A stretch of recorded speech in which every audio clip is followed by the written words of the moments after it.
ಮಗ 1 ಲಕ್ಷ ದುಡ್ಡಿದ್ರೆ ಕೊಡೋ, ಮನೆ ಪರಿಸ್ಥಿತಿ ತುಂಬಾ ಕಷ್ಟ ಆಗ್ಬಿಟ್ಟಿದೆ. ನನ್ನ ಹತ್ರ ಎಲ್ಲಿ ಬರುತ್ತೆ ಮಗ ಅಷ್ಟೊಂದು ದುಡ್ಡು? ನಾನೇ ಮೊನ್ನೆ ಎಮರ್ಜೆನ್ಸಿ ಅಂತ ಹೋಗ್ಬಿಟ್ಟು 2 ಲಕ್ಷನ ಸಾಲ ತಗೊಂಡು ಇವಾಗ ಬಡ್ಡಿ ಕಟ್ತಾ ಕಣೋ. ಮಗ ತುಂಬಾ ಎಮರ್ಜೆನ್ಸಿ ಇರೋದಕ್ಕೆ ಕಣೋ ಕೇಳ್ತಾ ಇರೋದು. ಹೆಂಗೋ ನೀನು ಬಡ್ಡಿ ತಗೊಂಡಿದ್ದೀನಿ ಅಂತ ಹೇಳ್ತಾ ಇದ್ದಲ್ಲ, ಅಲ್ಲಿ ಸಾಲ ಕೊಡ್ಸೋ, ನಾನೇ ತಿಂಗಳು ಬಡ್ಡಿ ಕಟ್ಕೊಂಡು ಹೋಗ್ತೀನಿ. ಸರಿ ಕಣೋ, ಆಯ್ತು. ಆ ಅಕ್ಕನ ಹತ್ರ ಇವಾಗ ಬಡ್ಡಿ ಕಾಸು ಕೊಡಕ್ಕೆ ಹೋಗ್ತಾ ಇದೀನಿ, ನಿನಗೂ ಕೊಡ್ತೀನಿ ಬಾ ಇವಾಗ. ಏನಪ್ಪ ತಿಂಗಳ ಮೇಲೆ 3 ದಿವಸ ಆಯ್ತು ಬಡ್ಡಿ ಕಟ್ಟಿಲ್ಲ, ಏನಿಲ್ಲ. ಹುಡುಗರು ಕಳಿಸ್ಬೇಕ ಮನೆದಕ್ಕೆ ಹೆಂಗೆ ತಗೊಳಕ ಬಡ್ಡಿ ದುಡ್ಡು ಈ ತಿಂಗಳದು? ನೀನು ಒಬ್ನೇ ಕಣಪ್ಪ ಕರೆಕ್ಟ್ ಟೈಮ್ಗೆ ಬಡ್ಡಿ ದುಡ್ಡು ತಂದ್ಕೊಡೋದು. ಅಕ್ಕ ಇವನೇ ಅಕ್ಕ ನನ್ನ ಫ್ರೆಂಡು, ಅವಾಗಲೇ ಫೋನ್ ಮಾಡಿದ್ನಲ್ಲ ಸಾಲ ಬೇಕು ಅಂತ. ತಗೊಳಪ್ಪ, ಇದ್ರಲ್ಲಿ 1 ಲಕ್ಷ ಐತೆ. ಟೈಮ್ ಬಡ್ಡಿ ಕರೆಕ್ಟಾಗಿ ಕಟ್ಕೊಂಡು ಹೋಗ್ಬೇಕು. ಅಕಸ್ಮಾತ್ ಏನಾರ ಬಡ್ಡಿ ಕಟ್ಟಿಲ್ಲ ಅಂದ್ರೆ ನಿನ್ನ ಫ್ರೆಂಡೇ ನಾನು ಕೇಳೋದು.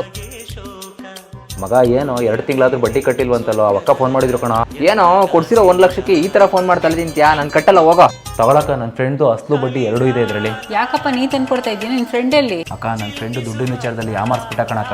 ದುಡ್ಡಿನ ವಿಚಾರದಲ್ಲಿ ಮನುಷ್ಯರಿಗೆ ನಿಯತ್ ಕಮ್ಮಿ ಕಣಪ್ಪ. ದೇವರವ್ನೇ ನೋಡ್ಕತ್ತೆ, ನೀನು ಬೇಜಾರು ಮಾಡ್ಕೋಬೇಡ ಬಿಡಪ್ಪ. ನಿಜ ಕಣಕ್ಕ, ನೀವು ಹೇಳ್ತಾ ಇರೋದು. ದುಡ್ಡಿನ ವಿಚಾರದಲ್ಲಿ ಯಾರು ನ್ಯಾನು ನಂಬಿಟ್ರು ದುಡ್ಡಿಸ್ಕೊಡ್ಬಾರ್ದು, ಎಲ್ಲ ಮೋಸ ಮಾಡೋಕ್ಕೆ ಕಾಯ್ತಾ ಇರ್ತಾರೆ.